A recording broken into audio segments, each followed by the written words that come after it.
कश्मीर लोक उत्सव कार्यक्रम की मैं आप सबको बहुत बहुत बधाई और शुभकामनाएं देता हूं। सभी कलाकारों का मैं विशेष रूप से अभिनंदन करता हूं। साथियों, किसी भी समाज के विकास का आधार कला एवं कलाकार ही होते हैं।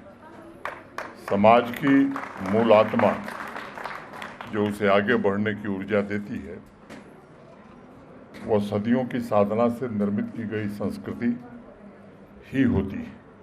ये सच है कि हर एक व्यक्ति के भीतर सृजनात्मक क्षमता होती है, लेकिन कुछ ऐसे बिरले साधक होते हैं जो कला संस्कृति की साधना की उस अवस्था में पहुंच जाते हैं जहां उनके और ऋषि सूफी फकीरों के बीच कोई विशेष भेद नहीं रह जाता है। और इसीलिए कला की विधा कोई भी हो, उसकी सृजनात्मकता से समाज में नए जीवन की उत्पत्ति होती है, राष्ट्र में जीवंतता पैदा होती है और नागरिकों में भी नई ऊर्जा का जन्म होता है। अभी 2 दिन पहले आप लोगों ने देखा होगा, शांति निकेतन जो गुरु रविन्द्रनाथ टैगोर द्वारा स्थापित एक शिक्षण संस्थान है, शांति निकेतन को यूनेस्को की हेरिटेज साइट की श्रेणी में शामिल किया गया है। रात में जब मैं उस खबर को पढ़ रहा था तो मुझे गुरुदेव रविन्द्रनाथ टैगोर की कही हुई बात याद आ रही थी।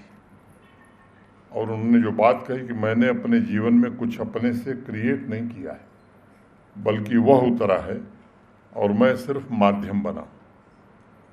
इतनी सहजता और सरलता सिर्फ एक संत और कलाकार के भीतर ही हो सकती है, क्योंकि वह जिस ऊंचाई से जीवन को देखता है, उसे महसूस करता है, वैसा सामान्य जीवन में दूसरा व्यक्ति नहीं कर सकता है।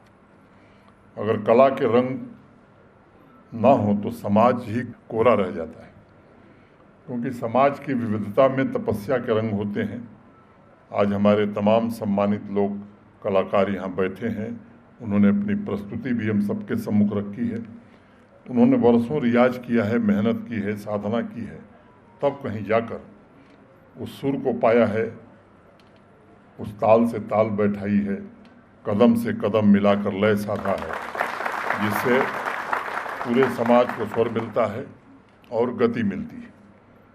लोग कहते हैं कि जिस क्षण गुरुदेव रविन्द्रनाथ टैगोर के भीतर अकस्मात कविता निकलती थी, उस समय वो बिल्कुल शांत हो जाते थे।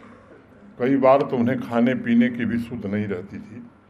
और इसलिए अगर आप उनके शब्दों को न देख करके उसकी गहराई को महसूस करें तो लगता है जैसे किसी सूफी, किसी ऋषि मुनि ने एनलाइटमेंट की अवस्था में उसे गुनगुनाया।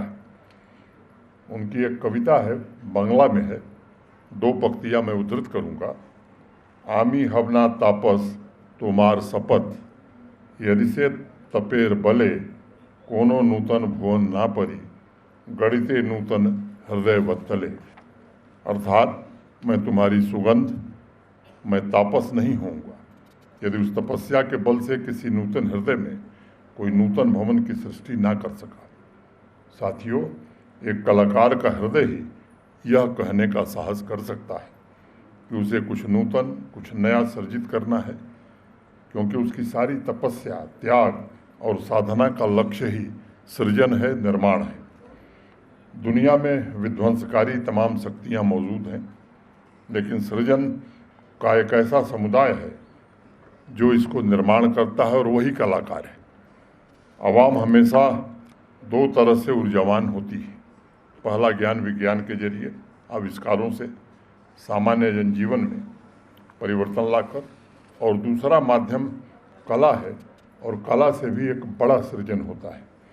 सृजनात्मकता दोनों में है, दोनों का अपना महत्व है। इसलिए भारतवर्ष ने हमेशा इस बात पर बल दिया है कि हमारी संस्कृति में जितनी बाहर की खोज हो रही है, उतनी ही प्रत्येक मनुष्य के भीतर की भी खोज होनी चाहिए।